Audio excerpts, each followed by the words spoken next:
श्री अंबिका देवी की कहानी। अंबिका देवी जैन धर्म के 22वें तीर्थंकर श्री नेमिनाथ भगवान की शासन देवी हैं।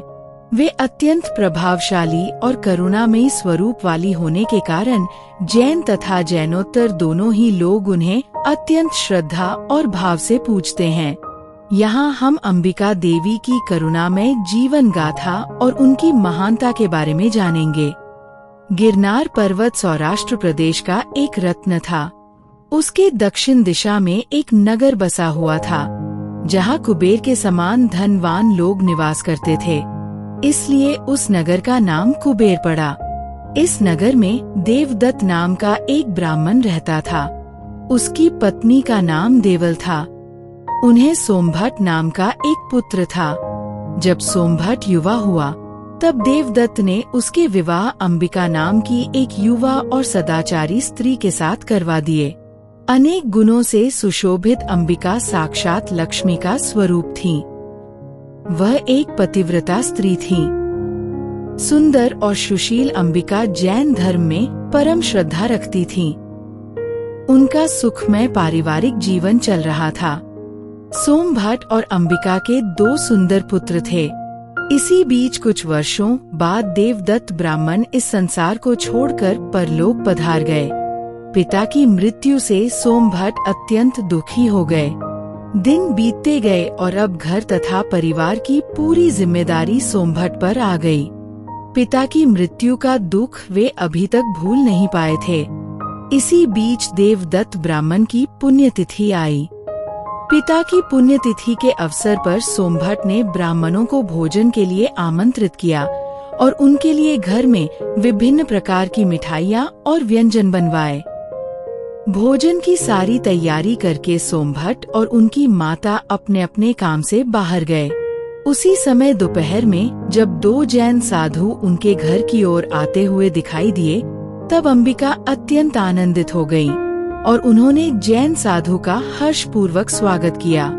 जब अंबिका को ये ज्ञात हुआ कि वे दोनों साधु अपने 1 महीने के उपवास के पारने के लिए गोचरी लेने अंबिका के घर पधारे हैं, तब उनके आनंद की कोई सीमा नहीं रही और वे अत्यंत प्रसन्न हो उठी।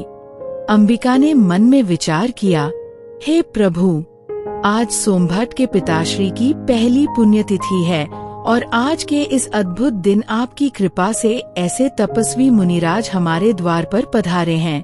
ऐसे तपस्वी मुनिराजों के दर्शन पाकर मैं धन्य हो गई हूँ। उन्होंने आगे विचार किया कि यह भोजन जैन मुनिराजों के योग्य ही बना है। यदि मुनिराज इस भोजन को स्वीकार कर लें, तो मैं धन्य हो जाऊंगी। मुझे इस स्वर्णिम अवसर का अवश्य ही लाभ लेना चाहिए और अपने मानव जन्म को सार्थक बनाना चाहिए। आप देख रहे हैं YouTube चैनल जैन लाइब्रेरी। नियमित अपडेट प्राप्त करने के लिए मैसेज करें हमारे मोबाइल नंबर 94096 42834 पर और हमारे व्हाट्सएप ग्रुप से जुड़े। इन भावनाओं के साथ उन्होंने तपस्वी मुनिराज से अपने घर का भोजन और पानी स्वीकार करने की विनती की।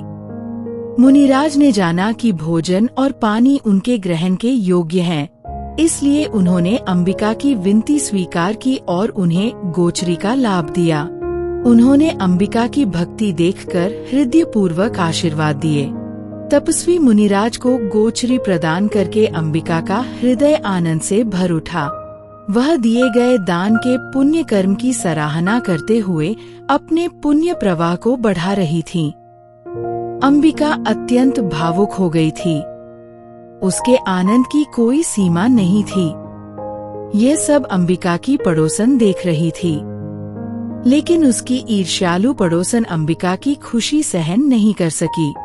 अंबिका ने पवित्र जैन मुनियों को जो भिक्षा दी थी, उसे देखकर वह इतनी ईर्ष्या से भर गई कि प्रतिशोध की भावना के साथ अपने घर से बाहर निकल पड़ी। उसने आसपास के लोगों के सामने अंबिका को अपशब्द कहे और उस पर चिल्लाते हुए बोलने लगी कि अत्याचारी, स्वार्थी बहू, तुझे श्राप मिलना चाहिए। यह कैसा विचित्र व्यवहार है। भोजन अभी न तो पितरों को अर्पित किया गया है, न ब्राह्मणों को और न ही हिंदू देवी देवताओं को, और तूने इसे ऐसे साधुओं को देकर अपवित्र कर दिया। तूने अपनी सास की अनुपस्थिति का लाभ उठाया है और मनमानी की है। तेरे कार्य नीच जाति के लोगों जैसे हैं। कुछ समय बाद जब अंबिका की सास घर लौटीं, तब वह ईर्ष्यालु पड़ोसन अंबिका के घर में घुस गई और अंदर जाकर सारी बात अंबिका की सास को बता दी। उसने अंबिका की सास को अंबिका के विरुद्ध भड़का दिया। पड़ोसन द्वारा लगाए गए झूठे आरोपों पर पूरा विश्वास करके अंबिका की सास क्रोधित हो उठी और उसने अंबिका को धिक्कारा। उन्होंने अंबिका से कहा, अरे नीच जाति की, चरित्रहीन स्त्री, तुझे मनमानी करने की छूट किसने दी? जब तक मैं जीवित हूँ, तब तक तुझे ऐसा प्रसाद अर्पित करने का अधिकार किसने दिया? एक ओर सास के आरोप थे और दूसरी ओर अंबिका शांत चंद्रमा की तरह खड़ी थी। उन पर फेंके गए भयानक शब्दों को सुनकर वह बहुत दुखी हुई और कांपने लगी। इसी सारे कलेश के बीच अंबिका का पति वहां आ पहुंचा। अपनी माँ और पड़ोसियों की शिकायतें सुनकर वह भी क्रोध से भर गया और उसने भी अंबिका को अपमानित करना शुरू कर दिया। सभी के कठोर शब्दों से अत्यंत दुखी होकर अंबिका ने घर छोड़कर चले जाने का निर्णय किया और अपने दोनों पुत्रों को साथ लेकर शांति से घर से निकल गई। वह रोती हुई रास्ते पर चलती जा रही थी और मन ही मन सोच रही थी, हे भगवान, आज तक मैंने कभी अपने ससुराल वालों की अवहेलना नहीं की है और न ही ऐसा कुछ किया है जिससे वे नाराज हों। मैंने अपने पति की सच्चे हृदय से सेवा की है और उन्हें कभी कोई कष्ट नहीं पहुंचाया है। इसके अतिरिक्त मैंने कोई ऐसा अप्रिय कार्य भी नहीं किया है जिससे मेरे पति के परिवार या मेरे पिता के परिवार पर कोई कलंक लगा हो। मैंने परिश्रम करके घर के सभी काम पूरे करने के लिए अपने शरीर की भी उपेक्षा की है। मैं निर्दोष होते हुए भी आज ये समाज मेरा अपमान कर रहा है। इस शुभ दिन मैंने उन तपस्वी जैन मुनियों को भोजन कराने का लाभ लिया था, जो पिछले 30 दिनों से केवल उबला हुआ जल ग्रहण करके उपवास कर रहे थे। इस कार्य से तो परिवार को ही लाभ होना था, लेकिन वे अपनी अंधश्रद्धा के कारण मृत ससुर को प्रसाद अर्पित करके प्रसन्न करने का प्रयास कर रहे हैं, जबकि सामने जीवित जैन मुनि 1 महीने से उपवास कर रहे हैं। उन्हें दिए गए भोजन के कारण वे मेरी निंदा और अपमान कर रहे हैं।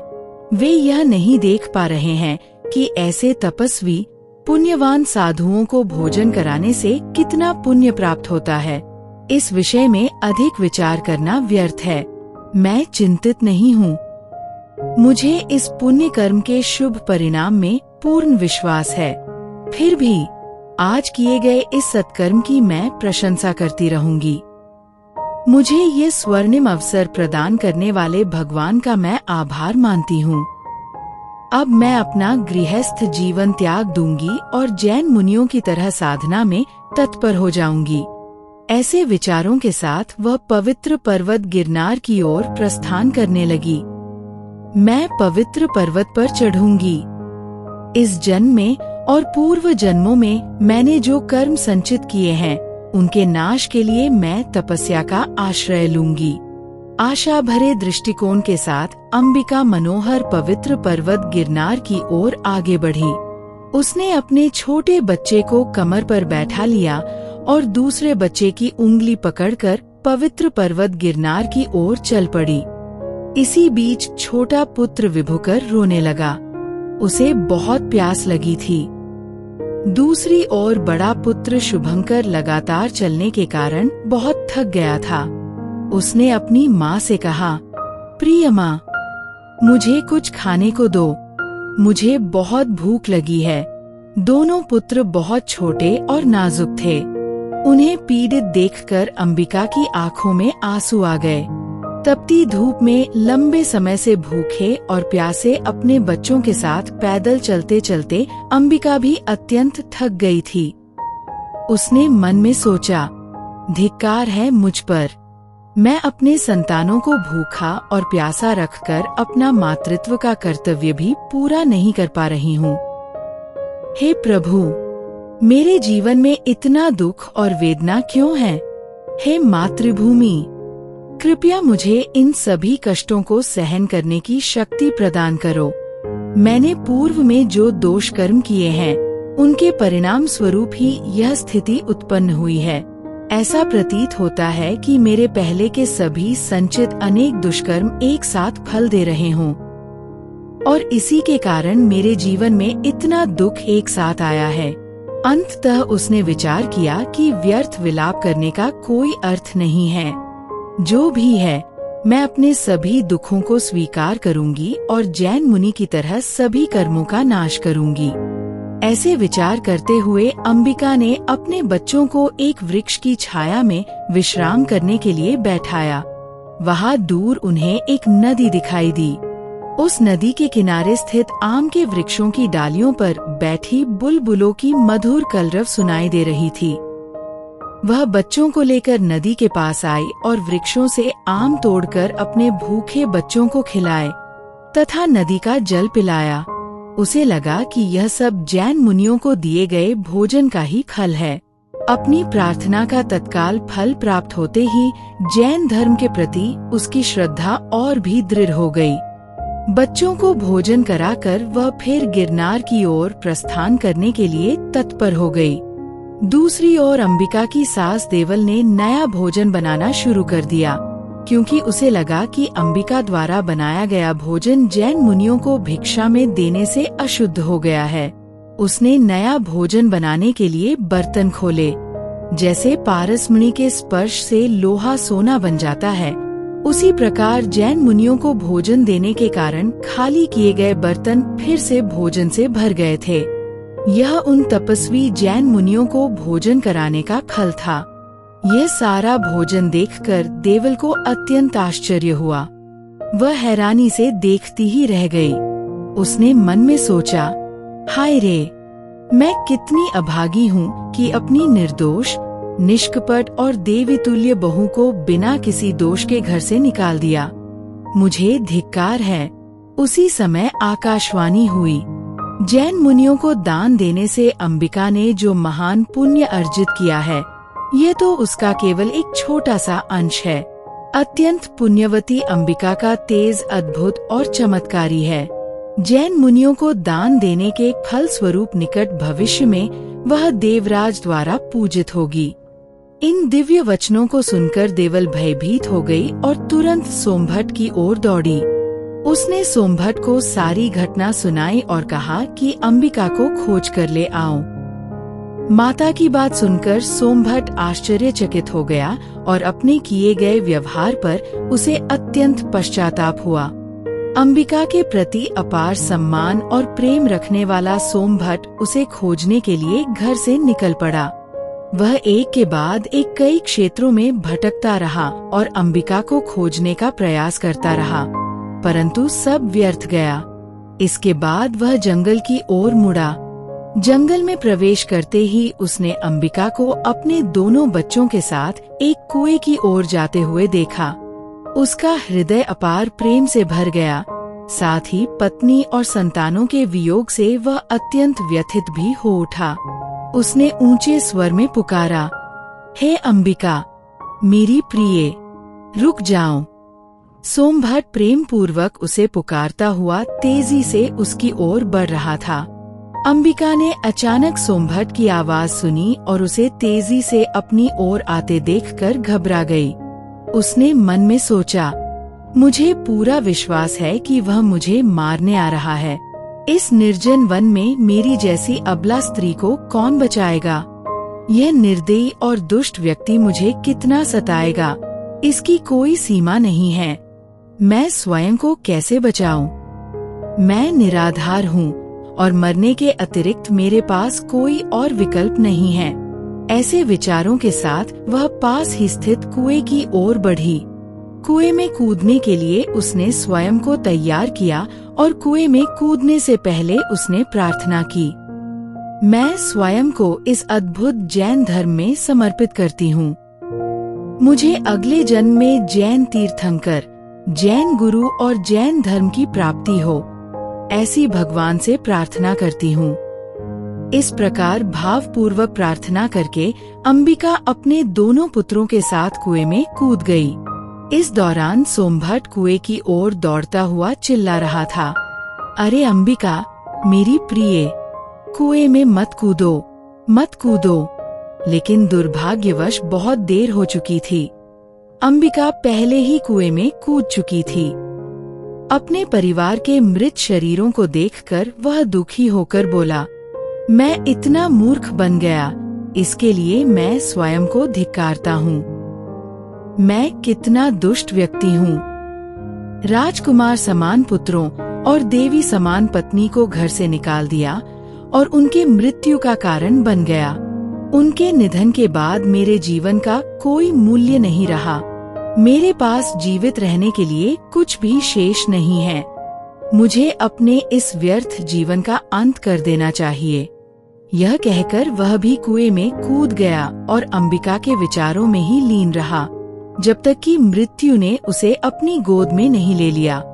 मृत्यु प्राप्त करने के बाद अंबिका व्यंतर देवताओं की श्रेणी में महान देवी अंबिका के रूप में उत्पन्न हुई।